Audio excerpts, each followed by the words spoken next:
Good morning बच्चों, कैसे हैं आप सब। उम्मीद करता हूँ आप सब ठीक होंगे। तो बच्चों, पिछली वीडियो में हमने चैप्टर नंबर 3 को खत्म कर दिया था।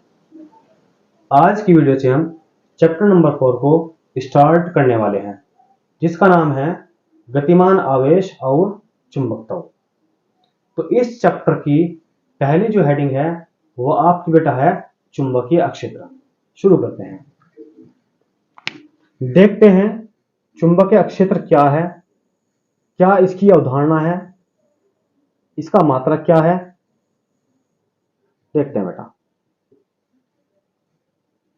सबसे पहले हम क्या काम करेंगे, एक चुंबक लेंगे, ठीक है। ये इसका नॉर्थ सिरा है और इसका NS दूर में है, ये नॉर्थ है साउथ है। अब देखो, इसका एक एरिया है भाई, ये आपका एक एरिया है चुंबक का। मान लो यहां तक का इसका एरिया है। अगर आप इस एरिया में किसी भी लोहे के टुकड़े को आप रखोगे तो ये चुंबक क्या काम करेगी, उसे अपनी ओर खींच लेगी। लेकिन अगर आप इस एरिया से बाहर किसी लोहे के टुकड़े को आप रखते हो तो चुंबक का इस पर कोई फर्क नहीं पड़ रहा, कोई इफेक्ट नहीं पड़ रहा भाई चुंबक का। चुंबक इस लोहे के टुकड़े को तो अपनी ओर खींच रही, लेकिन जो ये लोहे का टुकड़ा रखा इसे अपनी ओर खींच नहीं रही। अब देखते हैं चुंबकीय क्षेत्र क्या है। देखो, चुंबक के चारों ओर का वह अक्षेत्र, चुंबक के चारों ओर का वह एरिया जहां पर चुंबकीय प्रभाव का अध्ययन किया जा सके, जहां पर चुंबकीय प्रभाव का अध्ययन किया जा सके, चुंबकीय क्षेत्र कहलाता है। अब यहां तो प्रभाव कोई दिख नहीं रहा चुंबक का, क्योंकि चुंबक इस पर वर्क ही नहीं कर रहा, इसको अपनी ओर खींच ही नहीं रहा। तो जब चुंबक इसे अपनी ओर खींच नहीं रहा तो इसका मतलब ये तो चुंबक का एरिया ही हुआ। लेकिन यहां अगर मैं देखता हूं जो आपके पास लोहे का टुकड़ा है, चुंबक क्या काम कर रहा है, इसको अपनी ओर खींच रहा। इसका मतलब हाँ, यहां ये एरिया है, इफेक्टिव एरिया चुंबक का, ये चुंबक का एरिया है भाई। तो क्या परिभाषा बनेगी, किसी चुंबक के चारों ओर का वह क्षेत्र जहां पर उसके प्रभाव का, किसके प्रभाव का, चुंबक के प्रभाव का, जहां पर चुंबकीय प्रभाव का अध्ययन किया जा सके, चुंबकीय क्षेत्र कहलाता है। ठीक है बेटा, चलो जी। अब इसके बाद इसको हम डिनोट करते हैं, दर्शाते हैं कैपिटल बी से। इसे कैपिटल बी से डिनोट करते हैं। इसे क्या काम करते हैं बेटा, कैपिटल बी से डिनोट करते हैं। अब इसका कोई मात्रक भी होगा, देखते हैं इसका मात्रक क्या होगा बेटा। एक तरीका तो यह है कि आप इसको ऐसे याद कर लो मात्रक को, न्यूटन बटे एम्पियर मीटर। और अगर आप याद नहीं करना चाहते तो फिर आप फॉर्मूले के माध्यम से इसको निकाल सकते हो। आपके पास एक फॉर्मूला है F बराबर IBL, F बराबर IBL। तो B क्या है आपका बेटा, B आपका है चुंबकीय क्षेत्र, ये आपके पास है चुंबकीय क्षेत्र। अब आप क्या काम करोगे, जो आपके पास I है और L है इसको ले क्या हो गया आप F के बटे में, तो आपके पास हो जाएगा F बटे IL बराबर B, या फिर आप इसको लिख सकते हो B बराबर F बटे IL। F क्या है, बल है, तो बल का मात्रक क्या होता है बेटा, आप सबको पता है नॉर्मली बल का मात्रक आपका होता है न्यूटन बटे, जो आपके पास I है, ये I क्या है, करंट है, विद्युत धारा है, और विद्युत धारा का मात्रक आप सबको पता है एम्पियर होता है, एम्पियर। और L फॉर लेंथ लंबाई है, लंबाई का मात्रक आपको पता है मीटर होता है। तो इस तरीके से आपने मात्रक निकाल लिया चुंबकीय क्षेत्र का। क्या मात्रक निकला हमारा, न्यूटन बटे एम्पियर मीटर। देखो ये न्यूटन बटे एम्पियर मीटर। ठीक है बेटा, अब मैं आपको बताऊंगा हम जो आपके पास मात्रक है हम इसे किस किस रूप में लिख सकते हैं, क्योंकि आपके एग्जाम्स में जो क्वेश्चन आएगा एमसीक्यू टाइप थोड़ा घुमा फिरा के देगा आपको, तो आपको हर तरह से तैयार रहना है। पहला जो मात्रक आप इसको लिखोगे सिंपल है आपका न्यूटन बटे एम्पियर मीटर, ऐसे लिख सकते हैं इसको। या फिर आप इसको लिख सकते हो न्यूटन प्रति एम्पियर मीटर, यह भी सही है। या फिर आप इसको लिख सकते हो न्यूटन न्यूटन जब आप इसको ऊपर लेके जाओगे तो क्या हो जाएगा बेटा, एम्पियर की पावर -1। जब आप मीटर को ऊपर लेके जाओगे तो क्या हो जाएगा, मीटर की पावर -1। तो इसका ये भी तरीका है लिखने का, और आप इस तरीके से लिख सकते हो उसको, और ये भी एक तरीका है इसके लिखने का। इनमें से किसी भी तरीके से आपको एमसीक्यू दे देगा बना के आपको, और आपको चेक करना पड़ेगा कौन सा उत्तर सही है। तो आपको तीनों तरीके ध्यान रखने हैं आपको भाई। इस रूप में दे सकता है आपको, या फिर आपको दे सकता है बेटा वो न्यूटन बटे एम्पियर मीटर, या फिर आपको दे सकता है वो न्यूटन प्रति एम्पियर मीटर, या फिर आपको दे सकता है बेटा वो न्यूटन एम्पियर की पावर -1 और मीटर की पावर -1। तो ये सारे तरीके हैं इसके लिखने के। चाहे तो वो इस रूप में आपसे क्वेश्चन पुटअप कर ले, या फिर वो आप आपसे इस रूप में क्वेश्चन पुटअप कर ले। तो आपको हर एक तरीके से तैयार रहना है एग्जाम के लिए, ठीक है बेटा। तो ये पहली हेडिंग में आपको पढ़ा चुका चुंबकीय क्षेत्र। अब हम चलते हैं नेक्स्ट हेडिंग की तरफ।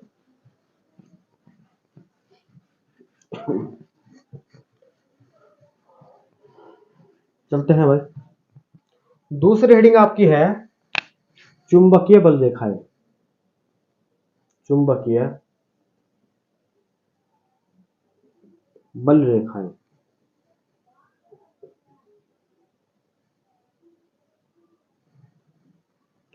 आपके पास एक चुंबक है भाई, देखो ध्यान समझेंगे सर। आपके पास कोई चुंबक है, क्या परिभाषा होगी इसकी, किसी चुंबक के चारों ओर खींची गई वे काल्पनिक रेखाएं। चलो मैं लिखता हूं इसको भाई, मैं लिख के बताता हूं आपको। किसी चुंबक के चारों ओर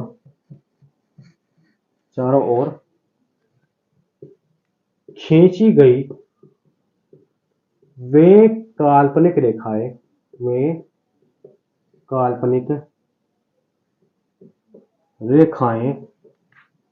जो चुंबक को लगातार डिनोट करती रहती हैं,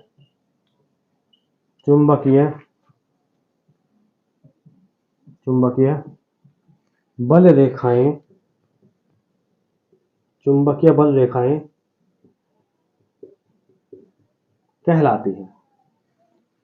किसी चुंबक के चारों ओर खींची गई हुई काल्पनिक रेखाएं जो चुंबक को लगातार डिनोट करती रहती हैं, चुंबकीय बल रेखाएं कहलाती हैं। किसी चुंबक के चारों ओर खींची गई हुई काल्पनिक रेखाएं जो चुंबक को लगातार डिनोट करती रहती हैं, या चुंबकीय क्षेत्र को लगातार दर्शाती रहती हैं, चुंबकीय बल रेखाएं कहलाती हैं। अब देखो इसमें एक वर्ड आया आपका काल्पनिक रेखाएं। काल्पनिक का मतलब होता है कल्पना करना। काल्पनिक का मतलब क्या होता है बेटा, कल्पना करना, जिनकी हम सिर्फ कल्पना कर सकते हैं, हम उनको अपने नग्न आंखों से नहीं देख सकते। आप सिर्फ उन रेखाओं की कल्पना कर सकते हो, उनको आप देख नहीं सकते भाई, ठीक है बेटा। तो किसी चुंबक के चारों ओर खींची गई वे काल्पनिक रेखाएं जो चुंबक को लगातार दर्शाती रहती हैं, चुंबकीय बल रेखाएं कहलाती है। जैसे कि आपके पास ये चुंबक है, ठीक है, ये आपके पास चुंबक है बेटा, ये इसका नॉर्थ सिरा है, ये इसका साउथ सिरा है। अभी चुंबकीय बल रेखाएं कैसी होंगी, ये इधर से निकलेंगे बेटे और इधर जाकर आपकी समाप्त हो जाएंगी, ऐसे करके। इसका आप पूरा एक्सपेरिमेंट करोगे आगे जाके अपनी बड़ी क्लास में जाके बेटा।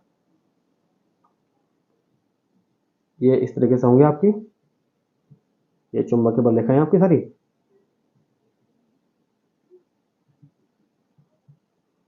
किसी चुंबक के चारों ओर खींची गई काल्पनिक रेखाएं जो चुंबक को लगातार दर्शाती रहती हैं, चुंबकीय बल रेखा कहलाती है। ठीक है, देखो ये बल रेखाएं हमेशा धनात्मक सिरे से निकलती हैं और जो ऋणात्मक सिरा होता है उस पर जाकर समाप्त हो जाती है। ये गुण है इसके। चुंबकीय बल रेखाएं हमेशा धनात्मक सिरे से निकलती हैं और जो ऋणात्मक सिरा है उस पर जाकर समाप्त हो जाती हैं। दो चुंबकीय बल रेखाएं हमेशा एक दूसरे को कभी नहीं काटती हैं।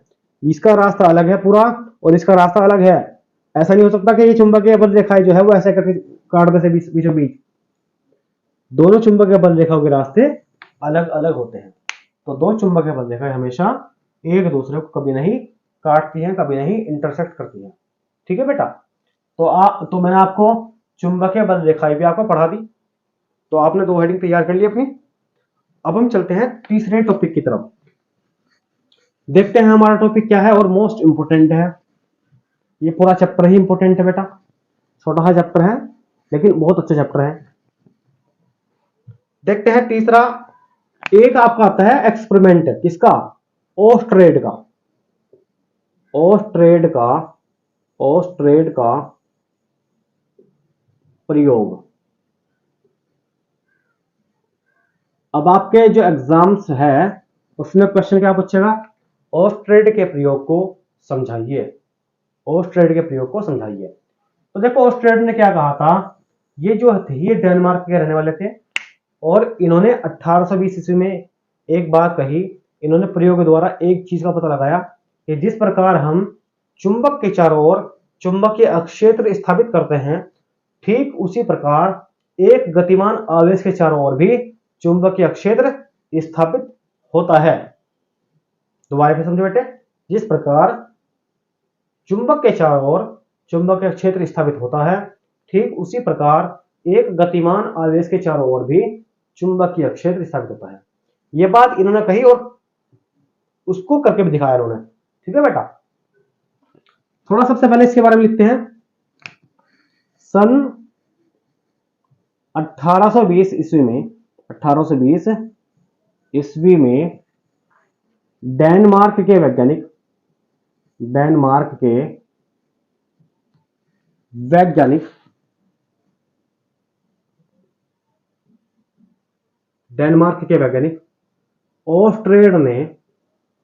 ओस्ट्रेड ने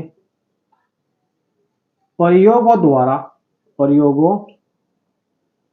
द्वारा यह पता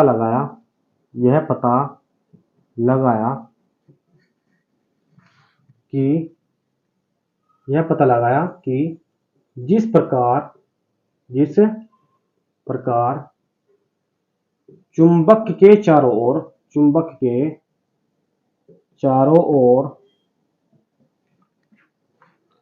चुंबकीय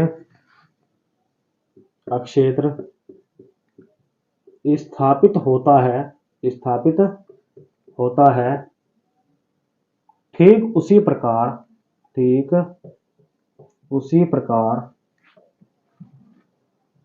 एक धारावाही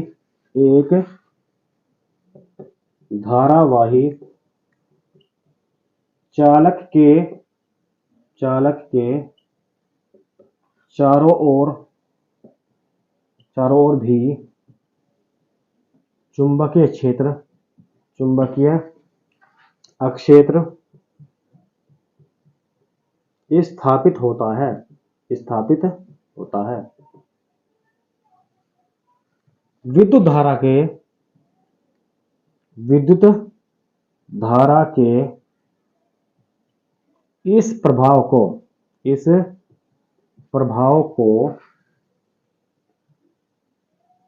विद्युत धारा का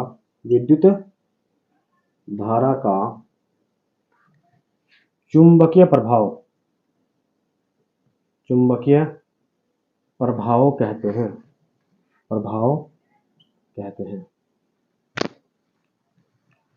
विद्युत धारा के इस प्रभाव को चुंबकीय प्रभाव कहते हैं। तो बहुत इजी है। दोबारा देखते हैं बेटे। सन 1820 ईस्वी में डेनमार्क के वैज्ञानिक ओस्ट्रेड ने एक्सपेरिमेंट द्वारा यह पता लगाया कि जिस प्रकार चुंबक के चारों ओर चुंबकीय क्षेत्र स्थापित होता है, ठीक उसी प्रकार एक धारावाही चालक के चारों ओर जिसमें करंट बह रहा हो, एक धारावाही चालक के चारों ओर भी चुंबकीय क्षेत्र स्थापित होता है। विद्युत धारा के इस प्रभाव को चुंबकीय प्रभाव कहते हैं। यह बात किसने कही? यह बात कही डेनमार्क के वैज्ञानिक ऑस्ट्रेट ने। अब देखो उन्होंने क्या एक्सपेरिमेंट करा था, उसके ऊपर देखते हैं, चर्चा करते हैं। क्या एक्सपेरिमेंट था उनका? बहुत इजी है और टफ नहीं है, बिल्कुल आसान है। ध्यान से समझो, हर चीज क्लियर होंगी बेटा आपके। देखो इन्होंने क्या काम करा, एक तार लिया उन्होंने, ठीक है। इन्होंने क्या करा, ए बी तार ले लिया और इस तार को क्या काम कर दिया इन लोगों ने, एक बैटरी से को कनेक्ट कर दिया भाई। और बैटरी से इसको कनेक्ट करके सीधा यहां लगा दी कुंजी, यानी स्विच लगा दिया ऑन ऑफ करने वाला, और इसको पूरा परिपथ बना दिया इन्होंने। ये तार है भाई आपका, ये क्या है, तार है आपका। और यहां इन्होंने क्या काम करा, एक लगा दी यहां चुंबकीय सुई। ये आपके पास कोई चुंबकीय सुई है, ये इसका नॉर्थ सिरा है और इसका साउथ सिरा है, ठीक है बेटा। ये आपके पास कोई तार है और तार को इन्होंने क्या काम करा, एक बैटरी और एक कुंजी से इन्होंने कनेक्ट कर दिया। और उसके ही अनुदिश, तार के ही अनुदिश क्या काम करा उन्होंने, एक चुंबकीय सुई लगा दी, चुंबकीय सुई लगा दी भाई, चुंबकीय सुई। अब फिलहाल अभी स्विच जो है वो ऑफ है, स्विच ऑन नहीं है बेटा, स्विच ऑफ है। यानी इसका मतलब यह है कि तार में कोई धारा प्रवाहित नहीं हो रही। जब तार में कोई धारा प्रवाहित नहीं हो रही तो हम क्या देखते हैं कि जो आपकी चुंबकीय सुई है वो तार के अनुदिश बनी हुई है। जिस तरीके से आपका तार है उसी के समानांतर आपकी चुंबकीय सुई स्थापित है, यानी चुंबकीय सुई में कोई विक्षेप उत्पन्न नहीं हो रहा बेटा। लेकिन जैसे हम क्या काम करते हैं, इस कुंजी को, इस जो आपका स्विच है इसको ऑन करते हैं, स्विच को ऑन करते हैं, तो आप क्या देखते हो कि जो आपके पास चुंबकीय सुई है इसमें तुरंत विक्षेप उत्पन्न होता है। क्या हो जाएगा इसमें, ये आपकी इस टाइप से बन जाएगी बेटा, ये आपकी इस टाइप से बन जाएगी। देखो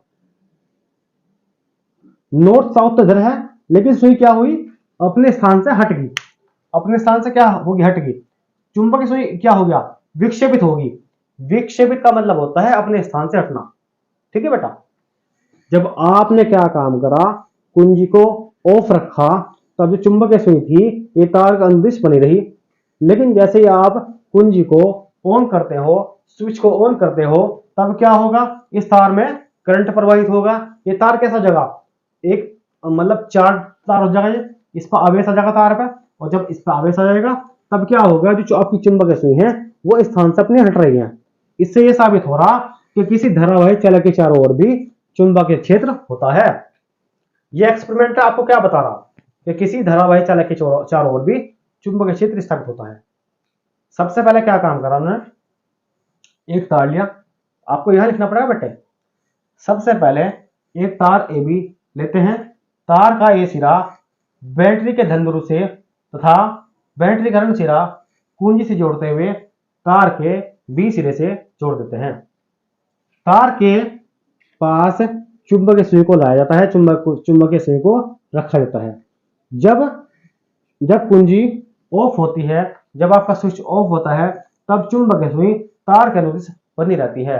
लेकिन जब आप अपने स्विच को ऑन करते हो, कुंजी को ऑन करते हो, तब चुंबकीय सुई में विक्षेप उत्पन्न हो जाता है। इससे यह निष्कर्ष निकलता है कि धारावाही तार के चारों ओर भी चुंबकीय क्षेत्र स्थापित होता है। या इस एक्सपेरिमेंट से, इस प्रयोग से यह सिद्ध होता है कि धारावाही चालक के चारों ओर भी चुंबकीय क्षेत्र स्थापित होता है। तो ये एक्सपेरिमेंट किसका था बेटा, ये एक्सपेरिमेंट था आपका ऑस्ट्रेट वैज्ञानिक का, जो कि डेनमार्क के रहने वाले थे। और इन्होंने इस एक्सपेरिमेंट का पता लगाया, ये जो एक्सपेरिमेंट इन्होंने करा ये आपका करा 1820 ईस्वी में। और इस एक्सपेरिमेंट के आधार पर ही इन्होंने बताया कि जिस प्रकार चुंबक के चारों ओर चुंबकीय क्षेत्र स्थापित होता है, ठीक उसी प्रकार एक धारावाही चालक के चारों ओर भी चुंबकीय क्षेत्र स्थापित होता है। हो सकता है, नहीं होता है। इन्होंने बाकायदा एक्सपेरिमेंट इसको दिखाया भी करके कि देखो किस प्रकार से चुंबकीय क्षेत्र स्थापित हो रहा। ठीक है बेटा। तो देखो बेटा, आपकी जो क्लासेस नहीं हो पा रही थी बीमारी के चलते, मैं काफी बीमार रहा, फीवर हो गया था मुझे, तो इसलिए आपकी क्लासेस ऑफ रही।